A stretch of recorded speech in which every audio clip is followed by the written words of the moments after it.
வணக்கம் நண்பர்களே.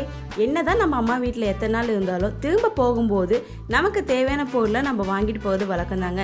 அப்படி தாங்க நானும் எங்கள் ஊரில் இருக்கிற பெருந்தலைவர் காமராஜர் தினசரி மார்க்கெட்டுக்கு தான் வந்திருந்தோம். இங்கே வந்து எல்லா நாளுமே மார்க்கெட்டு உண்டுங்க. ஆனால் குறிப்பாக வியாழக்கிழமை ஞாயிற்றுக்கிழமை இங்கே கடைகள் அதிகமாக வரும். ஏன்னா விவசாயிகளே இங்கே வந்து நேரடியாக அவங்க பொருளை நம்மக்கிட்ட விற்பாங்க. அது மட்டும் இல்லைங்க, விவசாயிக்கிட்டே இருந்து வாங்கி விற்கிறவங்களும் இங்கே நிறைய இருக்காங்க.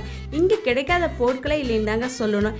எல்லாமே கிடைக்குங்க. தேங்காய் பழம்லேருந்து நமக்கு சீப்பு கண்ணாடியிலேருந்து மிச்சர் முறுக்கிலேருந்து முட்டையிலேருந்து எல்லாமே கிடைக்கும். குறிப்பாக மல்லிகை சாமானும் இங்கே விற்பாங்க.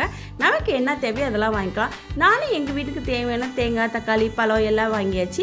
சரி, இன்னும் என்னென்ன இருக்குதுன்னு பார்த்து எல்லாம் பார்த்துட்டு இருக்கும்போது ஐயோட தயிர் இங்கே குடிச்சு நல்லா ஃப்ரெஷ்ஷாக இருக்குமேனு நம்ம தயிர் கடை பார்த்தோன்னே ஆசை வந்துருச்சு. சரி, அப்படியே தயிர் ஒரு 2 பாக்கெட் வாங்கிக்கிட்டு அதையும் போயலான்னு பார்த்தா கடலக்காய் பக்கத்துலேயே இருந்தது. நம்ம கடலக்காய் பார்த்தா இனிப்பாக டேஸ்ட்டாகவும் இருக்குமேன்னு சொல்லிட்டு கடலக்காய் வாங்கி நாங்கள் கிளம்பிட்டோம். இந்த வீடியோ பிடிச்சா லைக் பண்ணுங்கள்.